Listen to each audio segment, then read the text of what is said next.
Thanks very much for talking to us. One of the things that I suppose we are all quite in awe of, I guess, is the attitude of an awful lot of Brits in Dubai who are saying, you know, yeah, well, it's been a bit of a tricky couple of days, but actually we love living here. We're not really wanting to move back to Britain. We still think Dubai is a safer place to live than anywhere else in the world, and we're not moving. So it's interesting, actually, and from this end as well, because we're getting a lot of calls from people looking to get out of the country, but also a lot of messages from people who are just sticking it out and want to get on with their lives. And I'd say, you know, you've got 50% of the people wanting to stay on and just get through this period. They have faith that it will be resolved quickly, and they just want to move on with their lives. And I think what we have to look at with that sector of people is that the incentives of living in the UAE and being in a sort of minimal tax society are so attractive that people will put up with other issues as well just to stay and under that system. And I think there's lessons to be learned by the West. He is absolutely almost harassing citizens out of the country to the point where, you know, it's just too difficult to live in the UK, and people will continue to put up with, you know, a war even and missiles landing before returning to the UK under the current regime with the current rules. So that's interesting. Yeah. And then on the other hand, we have, you know, I have people ringing up and they're crying and they're on the other end of the phone with children in the background just desperate to get out. They are expats, but they under no circumstances ever wanted to be, you know, in a position with young children and missiles going overhead with promises from Iran that it's only going to increase. And, you know, they've got their good arsenal coming. This is just their you know, their old stuff.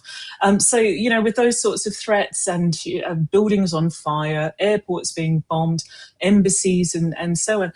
And, you know, they're getting messages every couple of hours, take shelter, incoming missiles.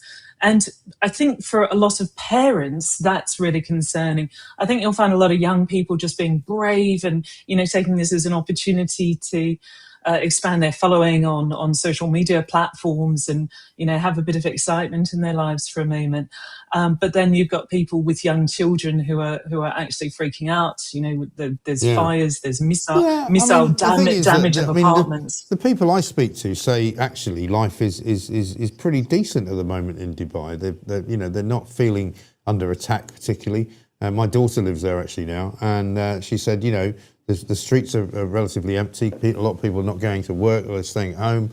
The traffic's better than it normally is. And, you know, to be honest, they've got such a good defensive kind of domes type scenario going on that generally speaking, most people are not too bothered. And I've not heard from anyone who I know who lives there who wants to leave. I have got many calls, many emails from people looking for help from us to get out of the country. They're struggling to get flights and they're hoping to maybe cross a border, see where else they can get a flight out of, or what the embassy can do to lift a travel ban. You know, there's people there stuck over a £10,000 landlord debt with a travel ban on them, so they can't leave the country and they want to under these circumstances. Their families are worried.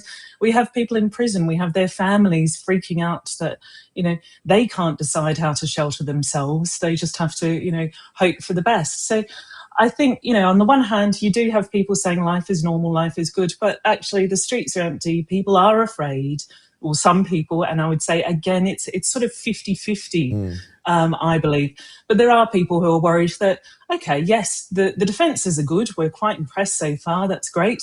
But, you know, all it takes is one or two missiles to hit your building and that's you gone. So there's also but that's not happening, that attitude. But that's not really happening, is it? Well, you have an embassy on fire, you have fires at airport, you have casualties, and you have people, whether or not it's happened yet, you do have people who are afraid. And again, it comes down to 50-50, it's subjective. So people who, you know, have one attitude about London as well, saying, actually, you walk out the door in London, you're perfectly safe. This is all propaganda. And then you have the others saying, actually, crime has risen. So again, with Dubai, you're going to have that 50-50 feeling when it comes to how threatened an individual feels under these circumstances. I don't know how I would feel being in Dubai, knowing that there's missiles going overhead, and knowing that Dubai is actually a target, and civilian targets too. I'd also be a little worried in London right now that you might have terror cells being activated. Yeah, well, that's, I'm afraid, modern life. I mean, I grew up in London in the 70s when the IRA were blowing us up every sort of couple of weeks. And you just kind of deal with it, you know, because you can't do anything else. You know, life goes on. And if you are living in a foreign country where you're not really in control at all of what the government does or what, you know, the people are like, you know, that's one of the prices that you have to pay. And I think it's kind of, as I say, I've been quite pleasantly surprised, I suppose, by most people's reaction to it, which is, well, you know, we'll just have to ride this out until it gets a bit better. And if there's any place that's going to protect us maybe better than Western Europe is, it may be Dubai. And it might be that that's partly because it is a bit of an authoritarian state where they can immediately sort of shut things down in a way that perhaps in Britain or in Western Europe we can't.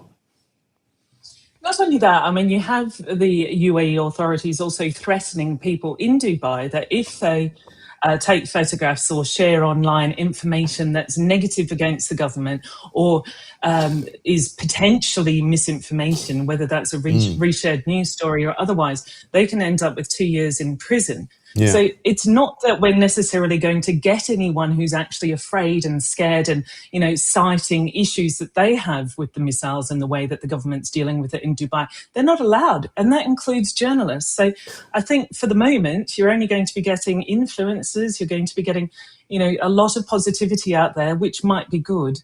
You know, that might actually be good for keeping people calm. But at the same time, we're not necessarily getting all sides of the story here, because other people who would like to perhaps share how they feel about it or what they're seeing on the ground might not be able to for fear of imprisonment.